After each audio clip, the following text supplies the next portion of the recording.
So a little bit of background in terms of the presentation today. So we began tracking vulnerability statistics in 2017. And I'm sorry about that. The PowerPoint is a little wonky today. So we started tracking them in 2017, and you'll see actually coming up in this presentation, I don't know if some of you folks may have joined us last year, but there are some new statistics that we have identified and are going to be highlighting coming up here. So that's pretty interesting. I feel like, every year we're learning more about this. And so we want to present as much data and information to you as possible. We get this information and the vulnerabilities from both public and private disclosures. Like we said, that includes ICS CERT, as well as numerous other public organizations, companies, as well as researchers, and our own internal discovery and analysis. So Reid independently assesses those vulnerabilities and mitigations, and oftentimes that includes physically validating these vulnerabilities. And essentially, we provide these assessments in Worldview for our customers.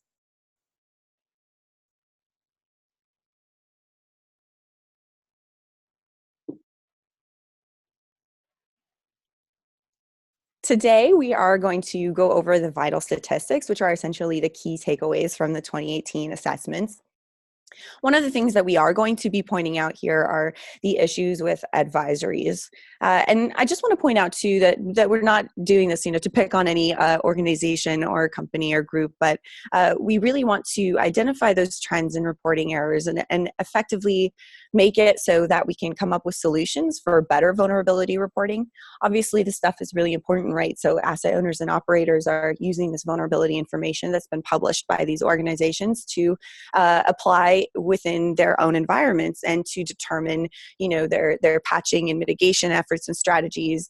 And so we want to make sure, of course, that those are as accurate as possible. And so oftentimes, Dragos, and we'll talk about this later on in the presentation, when we do assess vulnerabilities, we find that perhaps the information or the mitigations that's shared alongside the vulnerabilities is incorrect or potentially incomplete.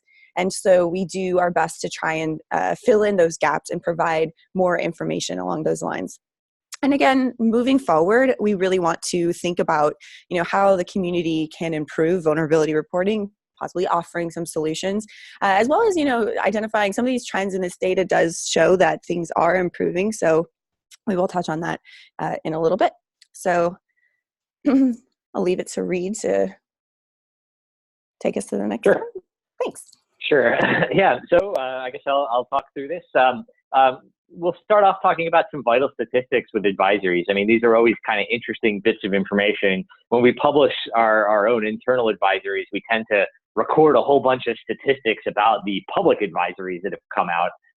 And, we note some both interesting trends in exploitability as well as accuracy, as well as just what researchers are really looking at.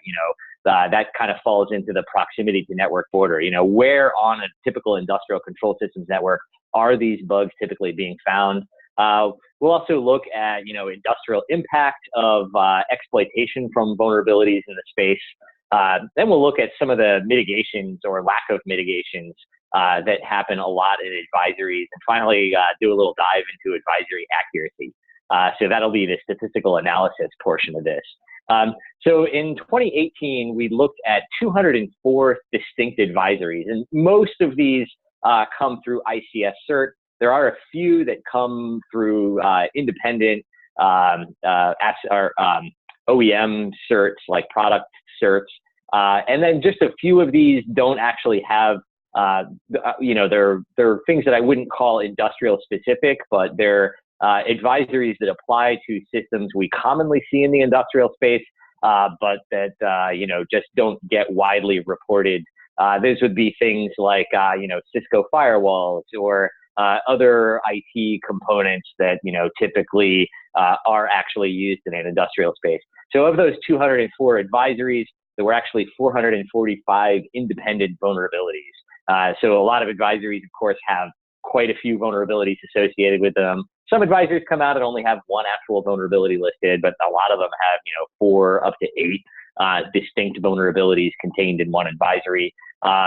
that corresponds to 17 advisories per month. I think that's kind of an interesting stat because, if you're doing vulnerability tracking within your organization and you grab one of these advisories, you're going to spend a little bit of time chewing into it, right? And there are only 22 working days in a month. If you're having to churn through 17 actual advisories in a month, that's getting close to a full-time job. I mean, if you expect to spend at least a few hours looking through each advisory to say, hey, does this actually apply to us? What can we do about it if it does apply to us? And notably, 58%, this is kind of an odd statistic, but 58% of these advisories that came out in 2018 actually cover protocols like network protocols and file formats that aren't actually ICS specific, right? So if you look to a lot of these advisories, you see that they are actually vulnerabilities in web applications or vulnerabilities in SNMP servers or FTP servers or other protocols that aren't really ICS specific.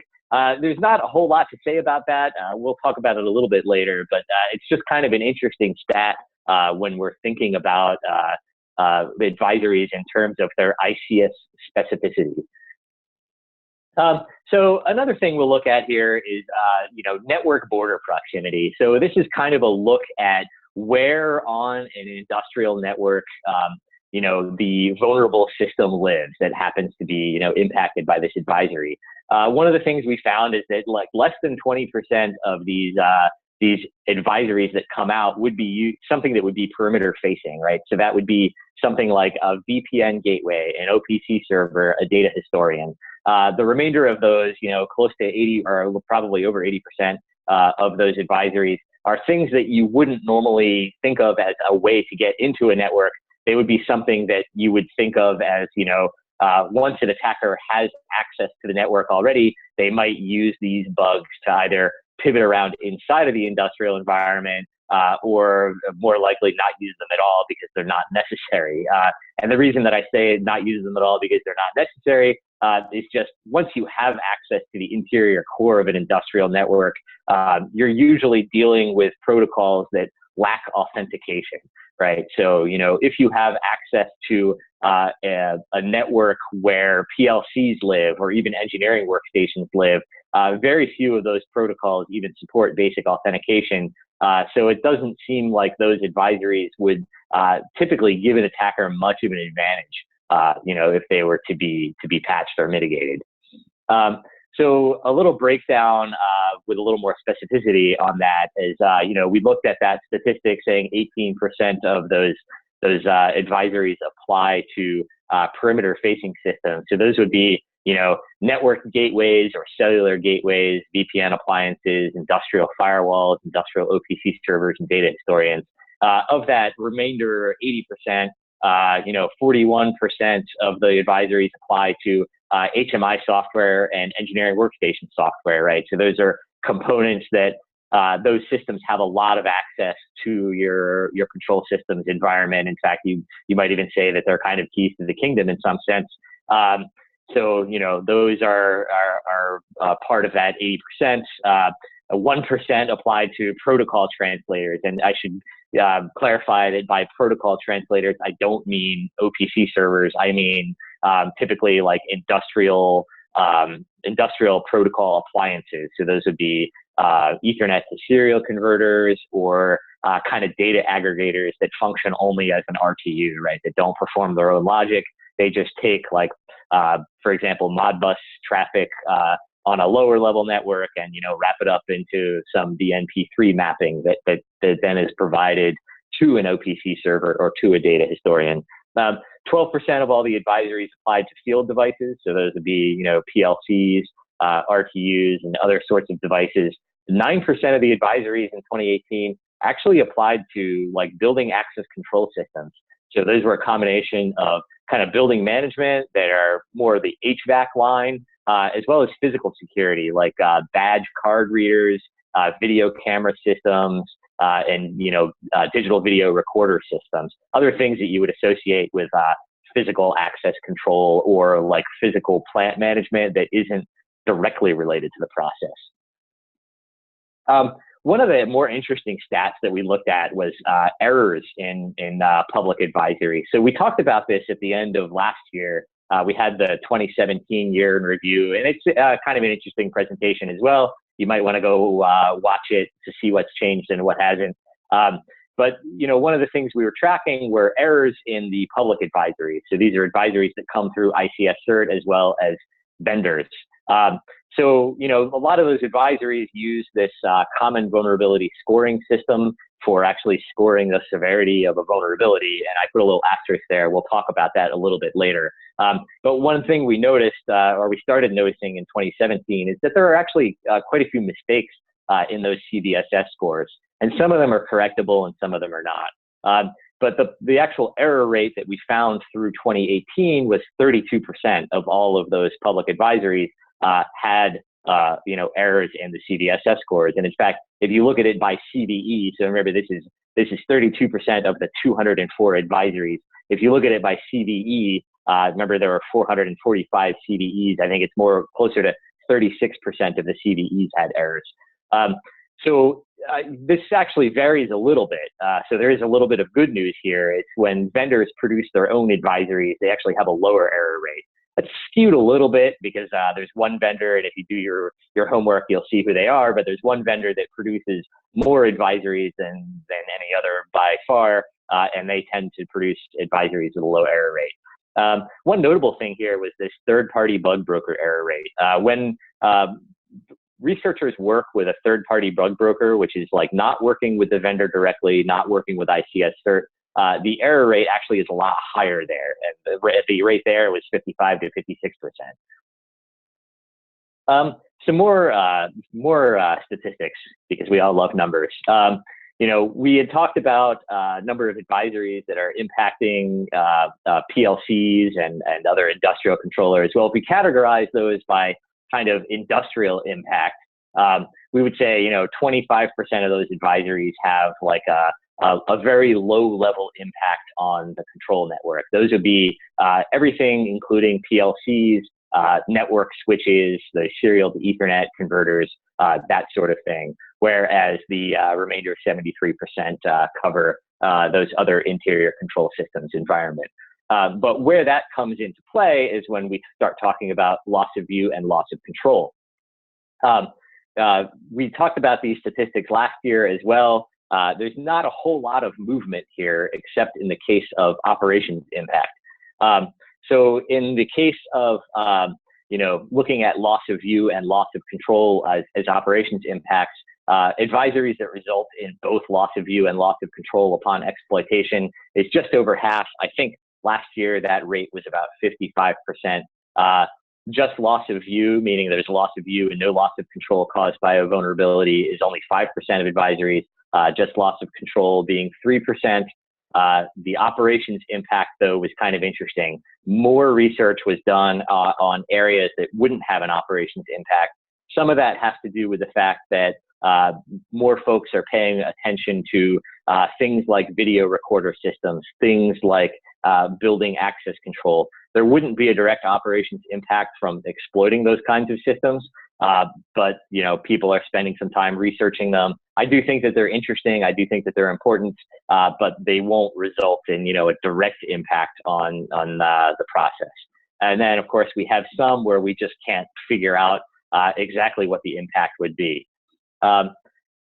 And we had a question actually already. It was how do we rate or rank those errors, the errors in tone, severity, or type and classification? We rank those errors in terms of actually just the CVSS score, meaning that we look for an error just in that CVSS vector. Another question just came up. Could we elaborate on error in reporting or errors related to recommended mitigating factors? And again, no, so we do note when there isn't a good mitigating factor in the advisory and in our own reports.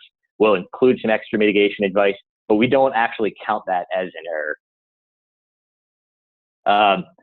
And believe me, a lot of reports don't have mitigations, and that's actually a perfect segue into the next part of this talk. So we have a couple of issues with mitigation. So in general, vulnerability advisories that have network or that are network facing. That is, they're an advisory for some network listening service that exposes like a TCP or a UDP, routable network protocol. In general, those reports don't have any information about the affected port or service. There's also no real information there about what normal communication looks like, and really practical alternative mitigations is what we call them. And we'll talk about that more when we dive into issues of advisories.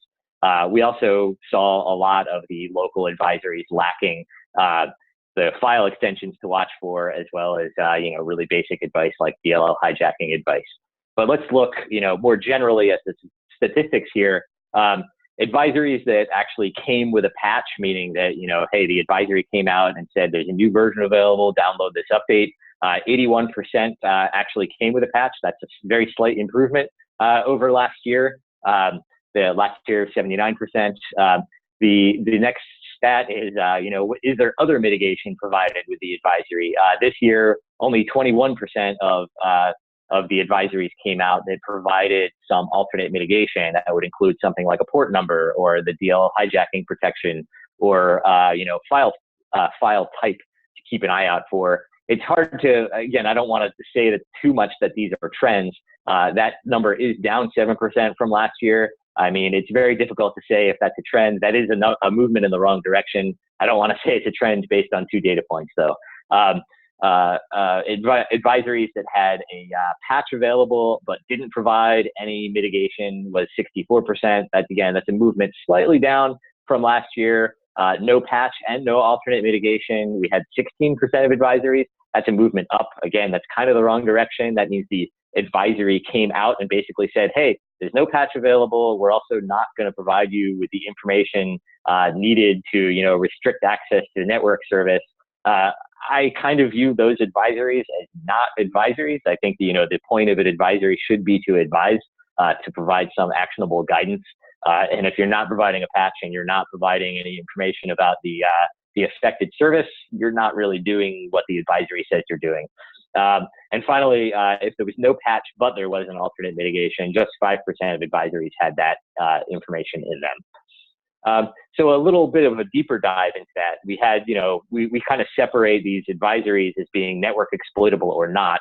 Of the advisories, 68% of them were actually network exploitable, meaning that was some sort of routable network protocol. Yet only 28% of those actually specified the port or service that needed to have its access restricted. And then 0 of those advisories actually contained information saying like, hey, what system actually needs to communicate on this service? And this can be pretty obvious in some cases.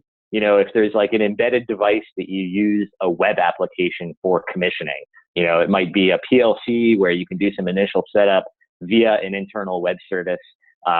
You probably only need to use that web application while you're commissioning the device. After that, you might have some engineering workstation access to it. If the web application serves as an HMI, maybe you want your HMIs talking to it, and that's it. But some of these systems, it can be a little bit tricky, especially with the weird HMI systems that do sort of distributed HMI. It's not always obvious what needs to have access to what services, right? Do just HMI systems need to access this? Do engineering workstations also need to access it? Do OPC servers also need to access it? It'd be nice to see some more of that documentation. And this is kind of one that isn't really prevalent, but this DLL hijacking issue is one that kind of drove me a little bit nuts in 2018. So there were only 6 advisories that covered DLL hijacking, but none of them included this really obvious and somewhat well-known, but maybe not in the industrial space, recommendation of enabling a particular registry key. It can also be set via group policy to basically eliminate the risk associated with DLL hijacking in most cases.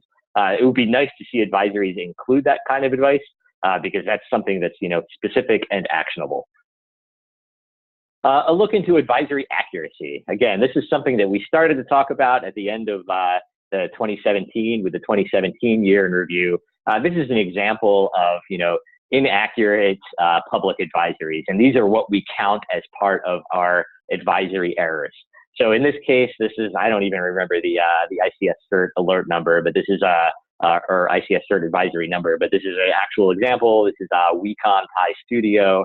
It contained four individual vulnerabilities, and all four of them had incorrect CVSS scores. So we would provide that correction in our own report, but then we would also note that, hey, this is something that's an issue.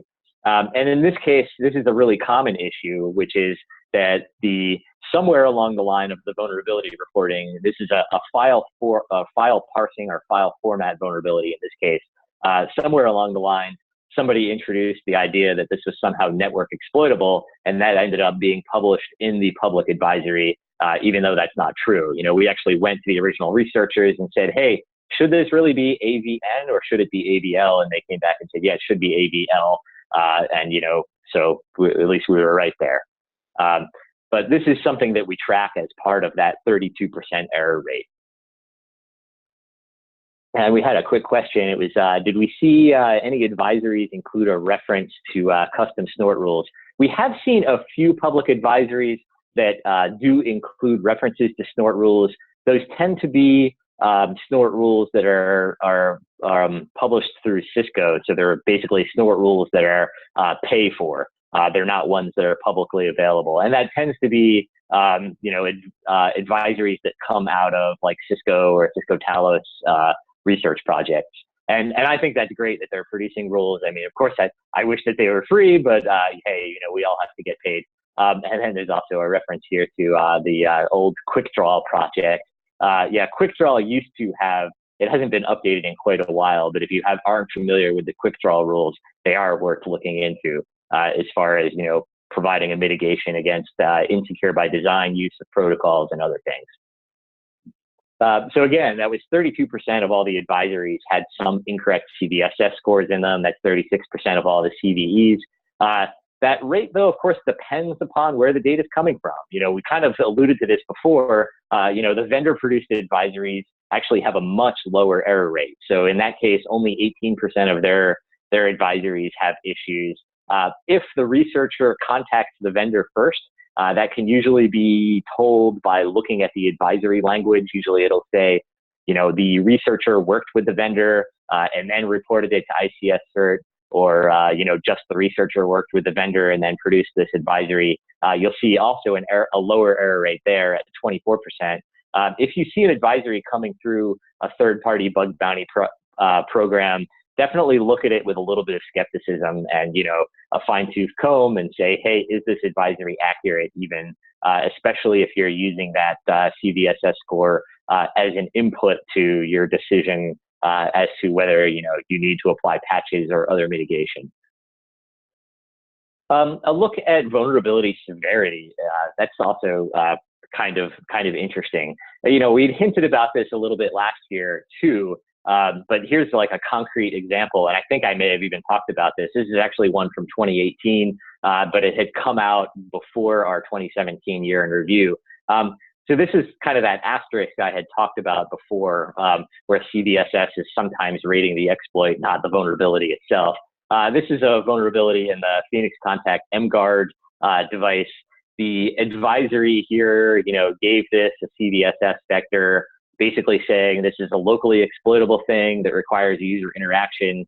The bug itself is not verifying the integrity of a firmware update. But, you know, this is a weird one, right? Because the CVSS score is really, it has a particular exploit path in mind. And what it looks like it has in mind here is an attacker got access to a security engineer's computer, some sort of local access. They are able to modify a firmware update file on that engineer's computer, and then the engineer is now going to have to upload that file into the firewall in order to exploit this one. But I can come up with other ways to exploit this, and those other ways will have different CVSS scores.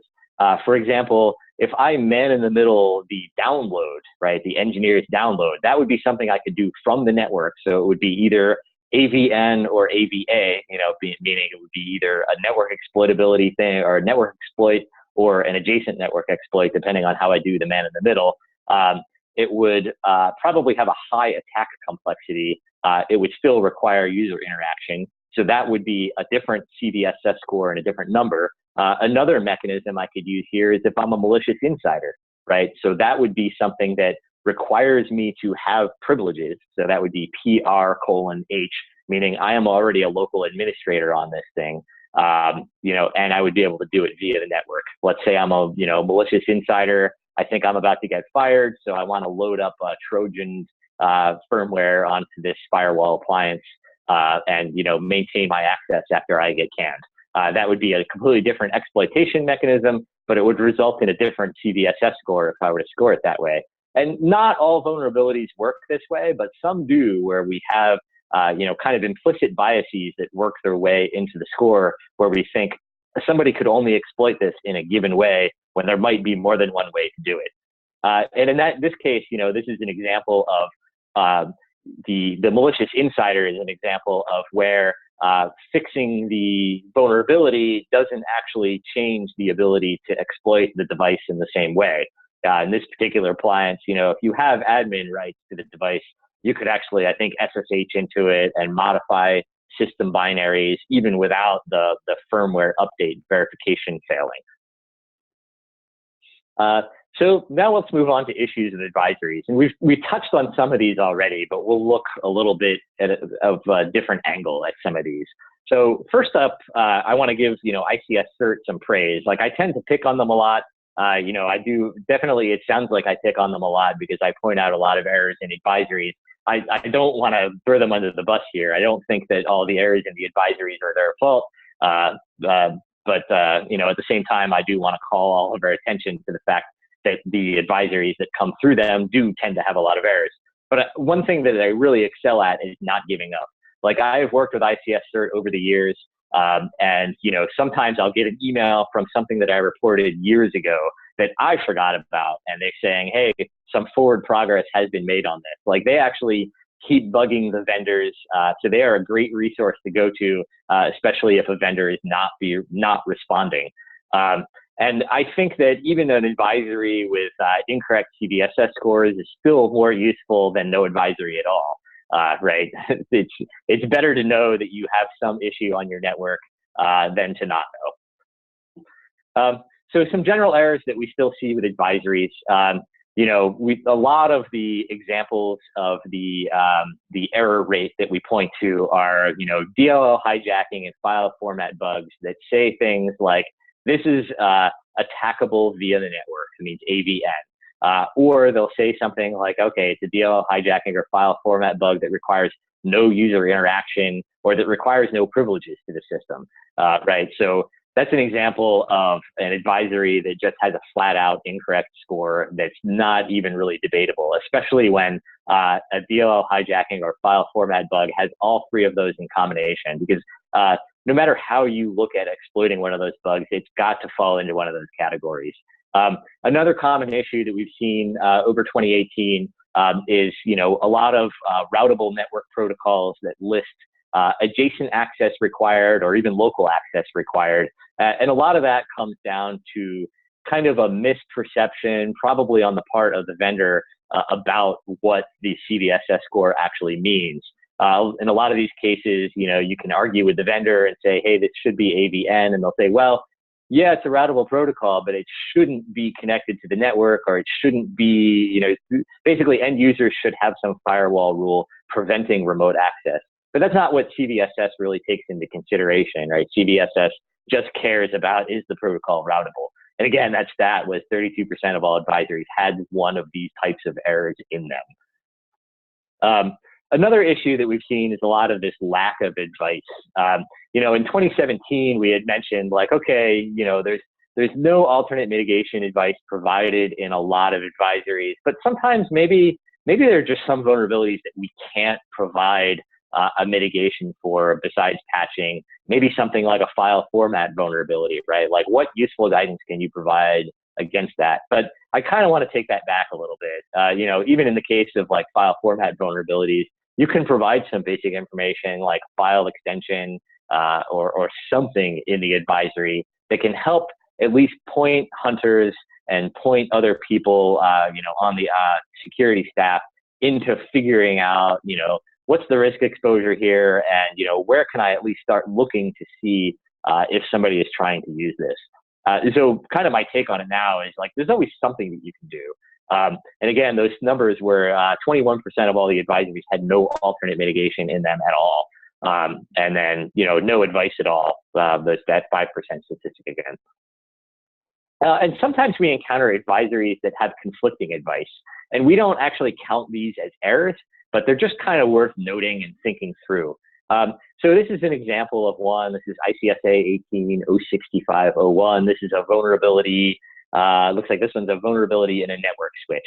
So again, this is a set of vulnerabilities that were not in an ICS specific protocol, but the CVE here was there was inadequate encryption strength, meaning that TLS on the device was broken. And in the mitigation advice, it says, use secure HTTPS. Well, you just told me the HTTPS was broken. So that's kind of to me, that's kind of a conflicting advice example. Not necessarily an error. It's just, an example of how the boilerplate advice that we give in these advisories is not really lining up with where the vulnerability actually is. Next up, another example of some conflicting advice. This is going to be more common, I think, as we move forward. So a lot more vendors are coming out with these software update services. And I think that's a really positive move, because I think anything that can help us in managing or tracking vulnerabilities in ICS software and ICS firmware is a win. But now you're seeing some interesting conflicting advice here. For example, this is saying the software update service can be used for updating this software. In this case, the software update service has no ability to configure a proxy or anything.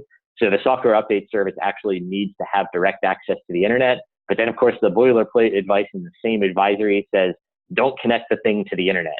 So it's kind of like, well, don't connect it to the internet, but then use the internet-based update service, which doesn't allow you to set up a proxy. So yeah, there's that. There's also some that's kind of bizarre advice. This is an advisory. I forget exactly what device it is. I think it's also that MGuard, it's the MGuard, although I forget if it's the example that I cited earlier in this talk. But this is a vulnerability actually in a VPN appliance that's providing the boilerplate advice of use a VPN. So it's like, well, okay, you have a vulnerable VPN appliance, use the VPN. I don't know exactly what that's telling me to do. Just kind of interesting to look at advisories and think about some of these kind of bizarre and conflicting advice statements that we get from them. So moving forward, we do want to track some more metrics, and we got a question actually related to this. Is there any feeling that we have for geographic breakdown? In other words, do we see more vendors in North America or the Middle East or Asia Pacific region? Do they have more or less vulnerabilities than others? We don't, or actually I should say we didn't in 2018, but we are starting to track that better moving forward. It's always hard to tell though, just because I think this questioner rightly mentions that Siemens is being very proactive in reporting their own vulnerabilities. So I think that would kind of skew results towards Europe. There's a whole lot of Asian vendors, especially of HMI systems and inexpensive PLCs. So there's engineering software there too. A lot of those vendors are targets of researchers. So you see a lot of zero-day initiative research and other researchers going after those kind of Asian or Asia Pacific vendors. So you see a lot of advisories come through them as well, just because I think that there's a lot more access to free software and cheap hardware from those vendors. So we haven't really been tracking that in the past. We will in the future, and hopefully that answers that question. So another set of metrics we haven't really been following as well as we should. So we are tracking CVSS errors, but we haven't been specifically, noting in our database whether the expected score is higher or lower than the reported score. We also haven't been tracking, a file extensions list, and I think that could be interesting in the future. just because some of these proprietary project file formats are used by multiple, pieces of software within the same vendor. So at least tracking the number of vulnerabilities in those formats can be helpful and interesting. But really, one of the things I'd love to see more of is more research on ICS specific files and protocols. And for me, it's hard to tell whether this is like a win or a loss, right? We had mentioned that 58% of the vulnerabilities affect file formats and network protocols that aren't ICS specific. And, like as much as I'd love to see more ICS specific research, maybe it's just the case that, hey, all of these products now are supporting these traditional IT protocols. Like it seems like every PLC and industrial network switch, comes with an integrated SSH server now and has a little web application and SNMP support and all that stuff. I think a lot of it has to do with the fact that just the tools are still in existence for those protocols. So that's kind of researchers say, well, I have a free tool. I'm going to apply it to this device. A whole bunch of bugs shake out. And that's what they end up reporting. And they don't focus too much on the ICS specific protocols and file formats and stuff. So I'd love to see more work done there, more tools that come out for these ICS specific files. Again, it's hard to say if that's like a win or a loss. But it's something that personally I would love to see. So with that, I guess we've answered a few questions throughout this report. I think we'll have a little bit of time here at the end. We can sort of have some more Q&A. People have been asking some great questions. If folks have questions about the report, you can ask here now in the Q&A or chat windows. We can answer them on air. Otherwise, we'll let you email us. We have our email address, intel@dragos.com. You can always shoot us an email. And again, if you didn't grab those reports, go to dragos.com/YIR-in-review. And again, you can choose to opt out of sharing your contact information. Lots of people do. I hate getting marketing email, so feel free to opt out. And we'll stick around for the next 5 minutes or so. So if anyone has questions, feel free to ask. If not, thanks for joining and listening, and enjoy reading the reports. There was one question I just wanted to point out in chat Reid earlier. It says, do you anticipate lower error rates in CVs if these findings are reported using the IVSS method versus the CVSS method? Do you have any thoughts on that?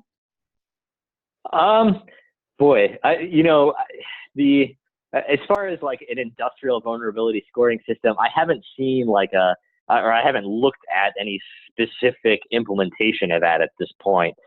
So I don't know if the error rates will be higher or lower. My guess is there won't be any change. I'd love to chat more about, industrial vulnerability scoring metrics specifically. I'm guessing you're referring to some of the fallout that came from the S4 talks about kind of redoing CVSS. But truthfully, I don't know, because there isn't really at this point a real published standard that's been adopted by everyone. So it's a hard one to answer. Another question came up was, how quickly does DHS update advisories when we point out problems? So in the past, we pointed out problems pretty frequently and very rarely saw updates. Lately, we've kind of taken the tack of going to the researchers directly. So, a lot of times we'll reach out to independent researchers and the third-party bug bounty programs and just say, hey, we think this CVSS is wrong. Should it be fixed? And we tend to try to stay uninvolved in the rest of the conversation that happens. We have, at least a very high track record of saying, hey, we think this is the problem. Is it? And the, researcher will say, yes, it is. And then, the researcher will say he's going to reach out to DHS. We don't follow up on it at that point, but we don't generally see updates to those DHS advisories once they're published.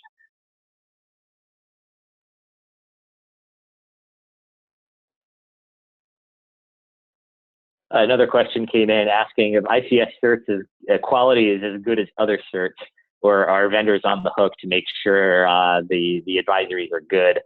Truthfully, I don't know. So we track ICS cert advisories pretty closely, but we don't track all of the vulnerability advisories that come through like US cert. I would say, not to name names, but if you're looking for quality advisories, look to Siemens. They tend to do a very good job of not only specifying the CVSS score correctly for the advisory, but also providing, some other mitigation information. So they'll usually at least go so far as to say, what TCP port exposure is the cause of the issue, so that you can, review your firewall rules and that sort of thing. I think that in that case, it really is the onus is going to be on the vendors to make sure that those numbers are correct, the CVSS scores are correct in the ICS cert advisories. It really, I think that looking at the statistics, right, that say that, hey, if the researcher works with a vendor, they actually end up getting a more accurate score. I think that does suggest that if vendors get involved in the scoring process, that will result in a positive trend in the actual scoring.